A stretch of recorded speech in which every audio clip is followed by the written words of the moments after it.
Hi friends, I hope you are doing well. Today we'll talk about how to fix or how to solve the problem of too many attempts to try again later.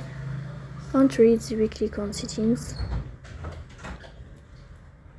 Here we go to apps, default apps, app settings.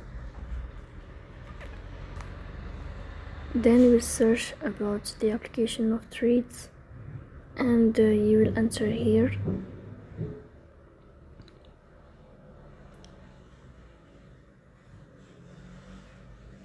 In this window you will click on first stop and you will click OK. Here you will enter to storage.